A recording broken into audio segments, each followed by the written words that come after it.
नमस्कार, मी रुचिता मध्ये आपल्या सर्वांचं स्वागत। राज्यात सध्या अवकाळी पावसाचं आणि वादळी वाऱ्यांचं प्रमाण वाढलंय आणि यामुळे वीज पडण्याच्या घटनांमध्येही वाढ झाली आहे। मान्सूनपूर्व काळात विशेषतः शेतीच्या कामांच्या वेळी वीज पडण्याचा धोका अधिक असतो आणि यामुळे पशुधनाची हानी होण्याची शक्यता वाढते। महाराष्ट्रात वीज पडून मृत्युमुखी पडणाऱ्यांची संख्या सर्वाधिक आहे।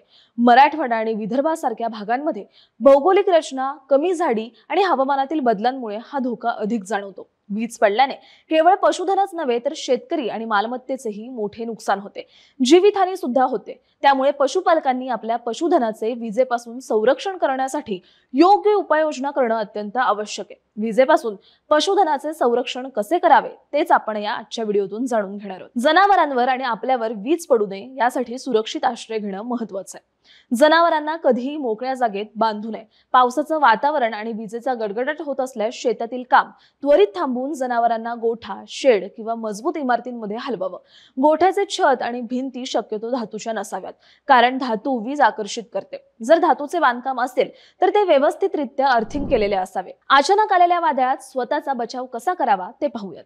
जर तुमच्या अंगावरचे केस उभे राहत असतील किंवा त्वचेला मुंग्या येत असतील तर तुमच्यावर वीज कोसळण्याची शक्यता आहे। अशा स्थितीत त्वरित जमिनीवर पाय गुडघ्यात दुमडून एकमेकांना जोडावेत, त्याभोवती हाताचा विळखा घालावा आणि हनुवटी गुडघ्यावर दाबून धरावी। जनावरांना शक्य असल्यास खाली बसवावं। वातावरण शांत झाल्यावर त्वरित सुरक्षित ठिकाणी आश्रय घ्यावा। अचानक गडगडट होत असल्यास आणि जवळपास फक्त झाडेच असतील तर झाडांच्या उंचीच्या दुप्पट अंतरावर जमिनीवर वाकून बसावं। जनावरे पाण्यात असल्यास त्यांना त्वरित बाहेर काढावं, कारण पाणी विजेचे सुवाहक असते। वीज सुवाहकांपासून सावधगिरी कशी बाळगावी ते पाहूयात। गोठ्यातील लोखंडी पत्रे, वीज वाहक तारा किंवा विद्युत उपकरणांना स्पर्श करणं टाळावं। गोठ्यातील वीज कनेक्शन आणि विद्युत अर्थिंग योग्य तसेच सुरक्षित असल्याची खात्री करावी। अर्थिंगमुळे वीज जमिनीत सुरक्षितपणे जाते आणि जनावरांना धोका टळतो। जनावरांवर आणि आपल्यावर वीज पडू नये यासाठी विद्युत उपकरणांचा वापर टाळावा। आकाशात गडद काळे ढग जमून गडगडट होत असल्यास गोठ्यातील कोणतेही विद्युत उपकरण चालू करू नये। पशुधनाचे गोठे, कडबा कुट्टी यंत्र आणि गोठ्यातील इतर विजेचे साहित्य योग्यरित्या अर्थिंग केलेले असावे। जनावरांवर वीज पडू नये यासाठी धातूंच्या वस्तूंपासून त्यांना दूर ठेवणं आवश्यक आहे। जनावरांजवळ धातूच्या वस्तू म्हणजेच उदाहरणार्थ लोखंडी साधने ठेवू नयेत। शेतात काम करणाऱ्या व्यक्तींनी धातूच्या वस्तू जसे की कुऱ्हाड, कोयते, छत्री त्वरित दूर टाकाव्यात। धातूची पाणी पात्रे उंच ठिकाणी किंवा मैदानातील खुल्या जागी ठेवू नयेत, कारण त्या वीज आकर्षित करू शकतात। आपल्यावर आणि आपल्या जनावरांवर वीज पडू नये यासाठी स्थानिक हवामानाकडे लक्ष देणं गरजेचं आहे। हवामान खात्यांच्या सूचनांचे नियमित पालन करावं।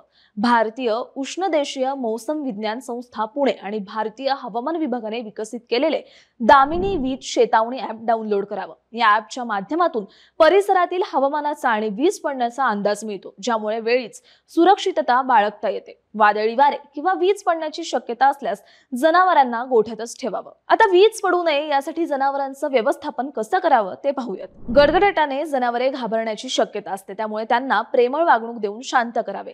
गोठ्यात योग्य तापमान आणि आर्द्रता राखण्यासाठी पंखे किंवा फॉगरचा वापर करावा। जनावरांना पाणी आणि खनिज मिश्रणासह संतुलित आहार द्यावा, ज्यामुळे त्यांची रोगप्रतिकारक शक्ती वाढते। आता यासाठीचे तांत्रिक उपाय काय आहेत ते पाहूयात। गोठ्यांवर वीज रोधक यंत्रणा म्हणजेच लाइटनिंग अरेस्टर बसवावी। ही यंत्रणा विजेचा झटका जमिनीत सुरक्षितपणे पोहोचवते। स्वयंचलित तापमान आणि आर्द्रता नियंत्रण प्रणालीचा वापर करावा।